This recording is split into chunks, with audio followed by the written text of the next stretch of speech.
ನಮಸ್ಕಾರ ವೀಕ್ಷಕರೇ, ಇದು ಪಕ್ಕ ಹದಿಹರಿಯದ ಪ್ರೀತಿಯ ವಿಚಾರ. ಪ್ರಮುಖವಾಗಿ ಆ ಹುಡುಗಿಯ ಮಾಸ್ಕರ್ ನೋಡಿ ಆಕೆಯನ್ನ ಮದುವೆ ಆಗಿದ್ದ ಕಾರಣ ಆಕೆಗೆ 18 ವರ್ಷ ಕಂಪ್ಲೀಟ್ ಆಗಿದೆಯಂತ. ಆದ್ರೆ ಈಗ ಪೊಲೀಸರು ಆ ಹುಡುಗಿಯ ಬರ್ತ್ ಸರ್ಟಿಫಿಕೇಟ್ ನೋಡಿ ಆ ಹುಡುಗರನ್ನ ಜೈಲಿಗೆ ಕಳಿಸಿದ್ದಾರೆ.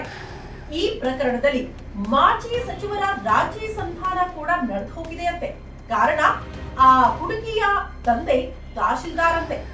ಬೆಂಗಳೂರಿನಲ್ಲಿ ಚೆಲುವಿನ ಚಿತ್ತಾರ ಕಥೆ ಒಂದು ನಡೆದು ಹೋಗಿದೆ. ಏನಾಯ್ತು ಹೇಳ್ತಾ ಹೋಗ್ತೀವಿ, ಮಿಸ್ ಮಾಡದೆ ಈ ಸ್ಟೋರಿ ನೋಡಿ. ನಮಸ್ಕಾರ ವೀಕ್ಷಕರೇ, ಈ ಹಿಂದೆ ನ್ಯೂಸ್ ಬಿಟ್ ಲೈವ್ ನಲ್ಲಿ ಪೋಕ್ಸೋ ಕಾನೂನಿನ ಬಗ್ಗೆ ಒಂದು ವಿಡಿಯೋ ಮಾಡಿ ಅರಿವು ಮೂಡಿಸಿದ್ವಿ. ಈಗ ಅದನ್ನೇ ಹೋಲುವ ಒಂದು ಘಟನೆ ಬೆಂಗಳೂರಿನಲ್ಲಿ ನಡೆದು ಹೋಗಿದೆ. ಕಾರಣ ಪ್ರೀತಿಸಿ ಮದುವೆಯಾದ ಹುಡುಗನ ಮೇಲೆ ಪೋಕ್ಸೋ ಪ್ರಕರಣ ದಾಖಲಾಗಿದೆ. ಯಾಕೆ? ಈ ಪ್ರಕರಣದಲ್ಲಿ ಮಾಜಿ ಸಚಿವರೊಬ್ಬರು ರಾಜಿ ಸಂಧಾನ ಬೇರೆ ಮಾಡಿದ್ದಾರಂತೆ. ಕಾರಣ ಆ ಹುಡುಗ ಪ್ರೀತಿಸಿ ಮದುವೆ ಆಗಿದ್ನಲ್ಲ, ಆ ಹುಡುಗಿಯ ತಂದೆ ತಹಶೀಲ್ದಾರ್ ಅನ್ನೋ ಕಾರಣಕ್ಕೆ ಇಷ್ಟೆಲ್ಲ ರಾಜಿ ಪಂಚಾಯಿತಿ ಕೂಡ ನಡೆದು ಹೋಗಿದೆ ಈ ಪ್ರಕರಣದಲ್ಲಿ. ಇಷ್ಟೆಲ್ಲ ಆದ್ರೂ ಆ ಹುಡುಗನ ಮೇಲೆ ಯಾಕೆ ಪೋಕ್ಸೋ ಪ್ರಕರಣ ದಾಖಲಾಯಿತು? ಯಾಕೆ ಈಗ ಆತ ಜೈಲಿಗೆ ಹೋಗಿದ್ದಾನೆ? ಎಲ್ಲ ವಿಚಾರಕ್ಕೆ ಸಂಬಂಧಪಟ್ಟಂತೆ ಮಾಹಿತಿ ಕೊಡ್ತಾ ಹೋಗ್ತೀವಿ. ಕೊನೆ ತನಕ ಈ ವಿಡಿಯೋನ ಮಿಸ್ ಮಾಡದೆ ನೋಡಿ. ಅಸಲಿಗೆ ಈ ಪ್ರಕರಣ ನಡೆದಿರೋದು ಬೆಂಗಳೂರಿನ ಯಲಹಂಕ ನ್ಯೂಟೌನ್ ಪೊಲೀಸ್ ಠಾಣಾ ವ್ಯಾಪ್ತಿಯಲ್ಲಿ. ವಿನೋದ್ ಕುಮಾರ್ ಎಂಬ ಯುವಕ ಒಂದು ಹುಡುಗಿಯನ್ನ ಪ್ರೀತಿ ಮಾಡ್ತಿರ್ತಾನೆ. ಯಾವಾಗ ಈ ಪ್ರೀತಿ ವಿಚಾರ ಆ ಹುಡುಗ ಮತ್ತು ಹುಡುಗಿಯ ಮನೆಯವರಿಗೆ ಗೊತ್ತಾಗುತ್ತೋ ಒಂದಷ್ಟು ರೆಸ್ಟ್ರಿಕ್ಷನ್ಸ್ ಹಾಕ್ಬಿಡ್ತಾರೆ ಮನೆಯವರು. ಬಟ್ ವಿನೋದ್ ಕುಮಾರ್ ಅಲ್ಲಿಗೆ ಸುಮ್ಮನಾಗಲ್ಲ. ಹೇಗಾದ್ರೂ ಮಾಡಿ ಆಕೆಯನ್ನ ಮದುವೆ ಆಗ್ಲೇಬೇಕು ಅಂತ ತೀರ್ಮಾನ ಮಾಡ್ಬಿಡ್ತಾನೆ. ಆಗ ಆತ ಯೋಚನೆ ಮಾಡಿರೋದು, ಆ ಹುಡುಗಿಗೆ 18 ವರ್ಷ ಪೂರ್ತಿಯಾಗಿದೆಯಾ ಅದನ್ನ ಕನ್ಫರ್ಮ್ ಮಾಡ್ಕೊಳ್ಬೇಕಲ್ಲ. ಆ ಕಾರಣಕ್ಕೆ ಆ ಹುಡುಗಿಯ ಮಾಸ್ ಕಾರ್ಡ್ ಮತ್ತು ಆಧಾರ್ ಕಾರ್ಡ್ ಗಮನಿಸಿ ಆಕೆಯನ್ನ ಮದುವೆ ಆಗ್ಬಿಡ್ತಾನೆ. ಮದುವೆ ಆದ್ಮೇಲೆ ಯಾರ ಮನೆಯವರು ಕೂಡ ಏನೂ ಮಾಡಕ್ಕಾಗಲ್ಲ, ನಾವಿಬ್ರು ಕೂಡ ಆರಾಮಾಗಿ ಸೆಟ್ಲ್ ಆಗ್ಬಹುದು, ಜೀವನ ಮಾಡ್ಕೊಳ್ಬಹುದು, ನಮ್ಮನ್ನ ಯಾರು ಕೂಡ ಟಚ್ ಮಾಡೋದಕ್ಕಾಗಲ್ಲ. ಕಾರಣ ಹುಡುಗಿಗೆ 18 ವರ್ಷ ಆಗ್ಬಿಟ್ಟಿದೆಯಲ್ಲ, ಇನ್ನೇನ್ ಸಮಸ್ಯೆ ಅಂತ ಆತ ಆರಾಮಾಗ್ಬಿಟ್ಟಿದ್ದ. ಹಾಗೆ ಯೋಚನೆ ಕೂಡ ಮಾಡಿದ್ದ. ಬಟ್ ಯಾವಾಗ ಆತ ಆ ರೀತಿ ಯೋಚನೆ ಮಾಡಿದ್ದು, ಈಗ ಅದೇ ಉಲ್ಟಾ ಆಗಿ ಆತ ಜೈಲು ಪಾಲಾಗ್ಬಿಟ್ಟಿದ್ದಾನೆ. ಕಾರಣ ಏನ್ ಗೊತ್ತಾ? ಅದೇನಪ್ಪ, ಈ ಕೇಸಲ್ಲಿ ಆತ ಯೋಚನೆ ಮಾಡಿರೋದೇ ಆತನಿಗೆ ಏನ್ ಉಲ್ಟಾ ಆಯ್ತು ಅಂತ ನೀವೆಲ್ಲ ಯೋಚನೆ ಮಾಡ್ತಾ ಇರಬಹುದು. ಜಸ್ಟ್ ಇಷ್ಟೇ, ಈಗ ಆತ ಮದುವೆ ಆಗಿದ್ದಾನಲ್ಲ ಯುವತಿ, ಆಕೆಯ ಪೋಷಕರು ಬಂದು ಬರ್ತ್ ಸರ್ಟಿಫಿಕೇಟ್ ತಂದಿದ್ದಾರೆ.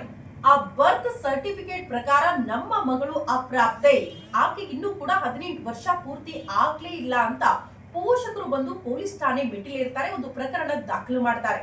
ನಮ್ಮ ಪೊಲೀಸರಿಗೆ ಇಷ್ಟು ಸಾಕಲ್ಲ, ಬರ್ತ್ ಸರ್ಟಿಫಿಕೇಟ್ ನೋಡಿದ ತಕ್ಷಣ ಅಪ್ರಾಪ್ತೆಯನ್ನ ಕರ್ಕೊಂಡು ಹೋಗಿ ಮದುವೆ ಆಗಿದ್ದಾನೆ ಅನ್ನೋ ಕಾರಣಕ್ಕೆ ಈಗ ಪೋಕ್ಸೋ ಪ್ರಕರಣ ದಾಖಲು ಮಾಡಿದ್ದಾರೆ ಪೊಲೀಸರು. ಇದೇ ವಿಚಾರಕ್ಕೆ ಸಂಬಂಧಪಟ್ಟಂತೆ ವಿನೋದ್ ಕುಮಾರ್ ನನ್ನ ಸದ್ಯ ಪೊಲೀಸರು ಜೈಲಿಗೂ ಕೂಡ ಕಳಿಸಿದ್ದಾರೆ.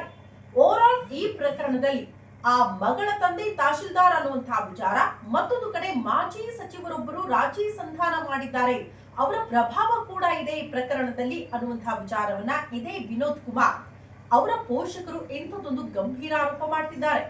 ಆದ್ರೆ ಇಲ್ಲಿ ಈ ಪ್ರಕರಣದಲ್ಲಿ ಒಂದು ಪ್ರಶ್ನೆ ನಮ್ಮನ್ನ ಕಾಡುತ್ತೆ, ಇಲ್ಲಿ ನಿಜಕ್ಕೂ ಪೋಕ್ಸೋ ಪ್ರಕರಣ ದಾಖಲು ಮಾಡುವಂತಹ ಅವಶ್ಯಕತೆ ಇದೆಯಾ?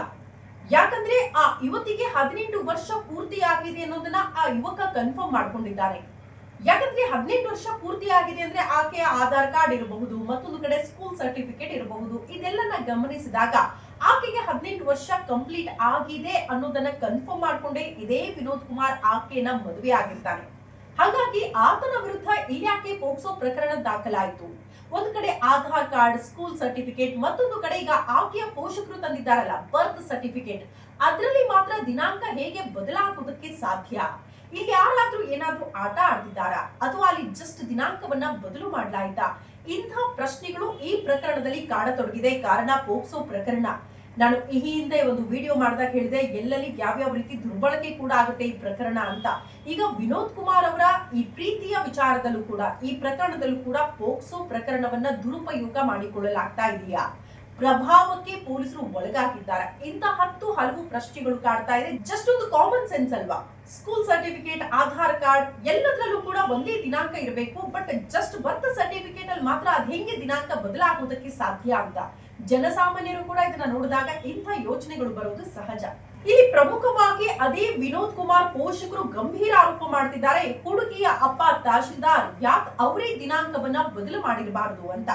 ಯಾಕಂದ್ರೆ ಬರ್ತ್ ಸರ್ಟಿಫಿಕೇಟ್ ಅಲ್ಲಿ ಒಂದು ರೀತಿಯ ದಿನಾಂಕ, ಸ್ಕೂಲ್ ಅಡ್ಮಿಷನ್ ಮಾಡಿದಾಗ ದಾಖಲಾಗಿರುತ್ತಲ್ಲ ಅಲ್ಲೊಂದು ಬರ್ತ್ ದಿನಾಂಕ ಯಾಕಿದೆ ಅನ್ನೋದು ಹುಡುಗನ ಪೋಷಕರ ಗಂಭೀರ ಆರೋಪ. ಇದನ್ನ ಪ್ರಶ್ನೆ ಮಾಡಿದಾಗ ಏನಾದ್ರೂ ದಿನಾಂಕ ಬದಲಾವಣೆ ಆಗಿದೆಯಾ, ಬದಲಾವಣೆ ಮಾಡಿದ್ದಾರಾ ತಮ್ಮ ಅಧಿಕಾರವನ್ನ ದುರ್ಬಳಕೆ ಮಾಡಿಕೊಂಡು ಅಂತ ಆ ಹುಡುಗನ ಪೋಷಕರು ಪ್ರಶ್ನೆ ಮಾಡಿದಾಗ ಅದಕ್ಕೆ ಉತ್ತರ ಕೊಡೋದಕ್ಕೆ ಯಾರೊಬ್ರು ಕೂಡ ತಯಾರಿಲ್ಲ, ಉತ್ತರ ಕೊಡ್ತಾನೂ ಇಲ್ಲ ಬಿಡಿ. ಸೊ ಇಲ್ಲಿ ಹಲವು ಅನುಮಾನಗಳು ಕಾಡತೊಡಗುತ್ತೆ. ಯಾಕೆ ಪ್ರಶ್ನೆಗೆ ಉತ್ತರ ಸಿಗ್ತಾ ಇಲ್ಲ, ನಿಜಕ್ಕೂ ದಿನಾಂಕ ಯಾಕೆ ಬದಲಾವಣೆ ಆಯ್ತು, ಅಲ್ಲೊಂದು ದಿನಾಂಕ ಇಲ್ಲೊಂದು ದಿನಾಂಕ ಯಾಕಿದೆ, ಇಂತ ಹಲವು ಪ್ರಶ್ನೆಗಳು ಈ ಪ್ರಕರಣದಲ್ಲಿ ಕಾಡತೊಡಗಿದೆ.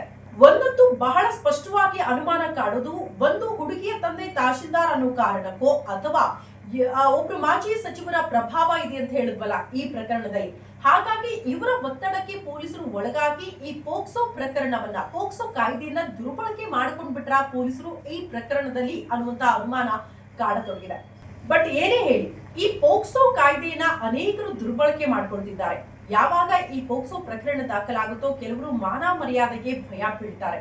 ಹಾಗಾಗಿ ಕೆಲವರ ಮೇಲೆ, ಅಮಾಯಕರ ಮೇಲೆ ಈ ಪೋಕ್ಸೋ ಪ್ರಕರಣ ದಾಖಲು ಮಾಡುವ ಮೂಲಕ ಹೆದರಿಸಿ ಬೆದರಿಸಿ ಈ ಕಾನೂನನ್ನ ದುರ್ಬಳಕೆ ಮಾಡಿಕೊಳ್ಳಲಾಗ್ತಾ ಇದೆಯಾ ಅನ್ನುವಂತಹ ಅನುಮಾನ ಕೂಡ ಕಾಡತೊಡಗುತ್ತೆ. ಒಟ್ಟಲ್ಲಿ ಕಾನೂನನ್ನ ರಕ್ಷಣೆ ಮಾಡಬೇಕಾದವರು, ಪಾಲನೆ ಮಾಡಬೇಕಾದಂತಹ ಪೊಲೀಸರೇ ಇದನ್ನ ದುರ್ಬಳಕೆ ಮಾಡಿಕೊಂಡ್ರೆ ಎಷ್ಟು ಮಟ್ಟಿಗೆ ಸರಿ ಅನ್ನೋದು ಸಾರ್ವಜನಿಕ ವಲಯದಲ್ಲಿ ಕಟ್ಟ ಕಡೆಯದಾಗಿ ಕಾಡುವಂತಹ ಪ್ರಶ್ನೆ.